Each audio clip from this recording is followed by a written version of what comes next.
नमस्कार। तो last lecture में हमने बात की थी डेरिवेटिव्स मार्केट की। तो इस लेक्चर में हम आगे बढ़ेंगे। तो फ्यूचर एंड ऑप्शन को समझने से पहले हमें फॉरवर्ड को समझना पड़ेगा कि फॉरवर्ड कॉन्ट्रैक्ट्स क्या होते हैं और वो किस तरह से काम करते हैं। हम फॉरवर्ड, फ्यूचर्स और ऑप्शंस इन सभी को एग्जाम्पल्स की मदद से समझने वाले हैं ताकि आप सभी को ये सारी चीज़ें बड़ी आसानी से समझ में आए। तो शुरुआत करते हैं ऐसी ही एग्जाम्पल के साथ। मान लीजिए कि आपको 10 ग्राम गोल्ड खरीदना है और गोल्ड खरीदने से पहले आप थोड़ा गोल्ड का एनालिसिस करने लगते हो कि फिलहाल मार्केट में गोल्ड के रेट्स कैसे चल रहे हैं और क्या ये सही समय है गोल्ड खरीदने का। और ये सारी इंक्वायरी करने के लिए आप एक ज्वेलर के पास चले जाते हो।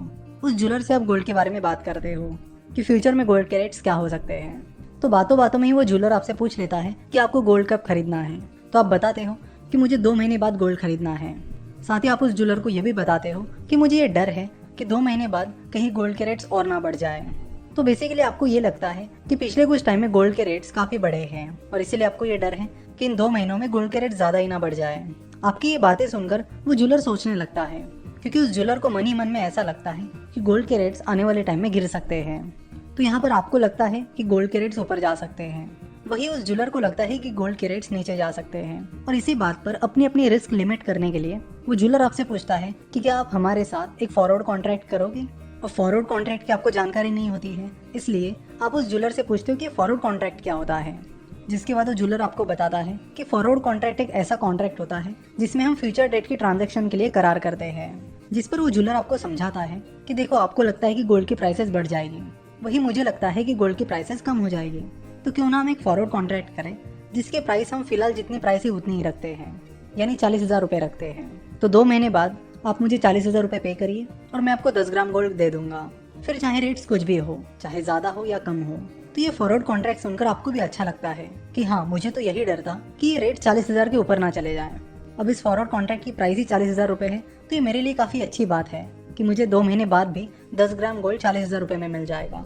वही वो ज्वेलर ये सोचता है कि ये डील मेरे लिए भी काफ़ी अच्छी है क्योंकि मुझे लग रहा है कि गोल्ड के रेट्स आने वाले 2 महीने में गिरने वाले हैं। तो गोल्ड रेट्स 2 महीने बाद 38,000 रुपये ही क्यों ना हो जाए, मैं तो ये गोल्ड 40,000 रुपये में ही बेचूंगा। तो इस गोल्ड कॉन्ट्रैक्ट को करके आप दोनों भी खुश हो जाते हो, यानी वो ज्वेलर भी खुश हो जाता है और आप भी खुश हो जाते हो। तो इस फॉरवर्ड कॉन्ट्रैक्ट में आप उस ज्वेलर के साथ ही कॉन्ट्रैक्ट करते हो कि 2 महीने बाद आप उस ज्वेलर को 40,000 रुपये दे दोगे और उसके बदले में वो ज्वेलर आपको 10 ग्राम गोल्ड दे देगा। फिर 2 महीने बाद चाहे उस गोल्ड की प्राइस कुछ भी क्यों ना हो, आपको 40,000 रुपये ही पे करने हैं और उसके बदले में उस ज्वेलर को आपको 10 ग्राम गोल्ड ही देना है। That's it. फिर धीरे धीरे 2 महीने निकल जाते हैं और वो दिन आ जाता है जिस दिन का आपका कॉन्ट्रैक्ट रहता है। जैसे ही दिन की शुरुआत हो जाती है, आप उस ज्वेलर के पास चले जाते हो और उन्हें कहते हो कि आज की डेट का हमारा कॉन्ट्रैक्ट था कि आज मैं आपको 40,000 रुपये दूंगा और आप मुझे 10 ग्राम गोल्ड दे दोगे। आप देखते हो कि आज गोल्ड का रेट 41,000 रुपीज़ चल रहा है। आप मन ही मन में काफ़ी खुश हो जाते हो कि मुझे तो 1,000 रुपये का फ़ायदा हो गया। इस फॉरवर्ड कॉन्ट्रैक्ट की वजह से आज मुझे अच्छा खासा फ़ायदा मिल गया, नहीं तो मुझे 10 ग्राम गोल्ड के लिए 41,000 रुपीज़ पे करने पड़ते। लेकिन इस फॉरवर्ड कॉन्ट्रैक्ट की वजह से मुझे 10 ग्राम गोल्ड के लिए सिर्फ 40,000 रुपये ही पे करने हैं। यहाँ आप तो खुश हो, लेकिन जो ज्वेलर है वो खुश नहीं है।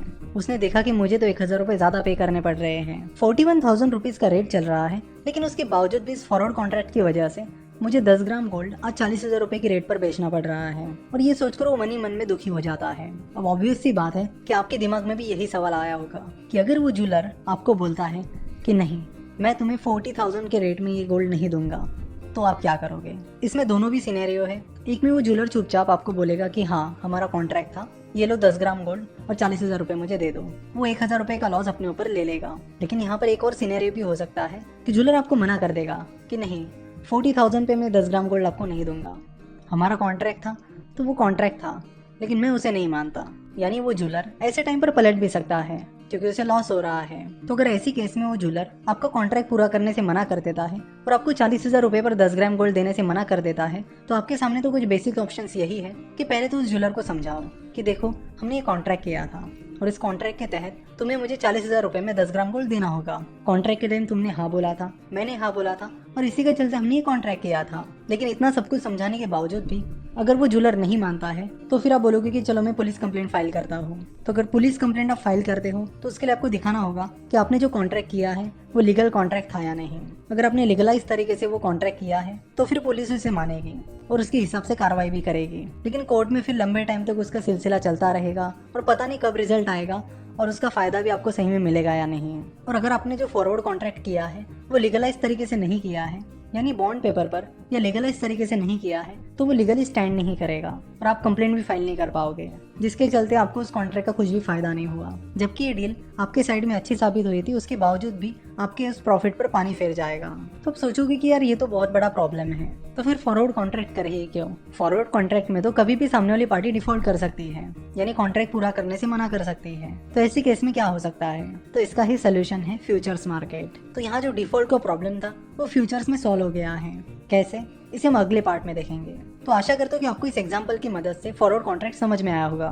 तो बेसिकली आपको बता दूं कि फॉरवर्ड कॉन्ट्रैक्ट का मतलब यही होता है कि किसी भविष्य की डेट पर आपकी और किसी और के बीच किया गया कॉन्ट्रैक्ट। यहाँ पर आपके बीच कोई रेगुलेटर नहीं होता।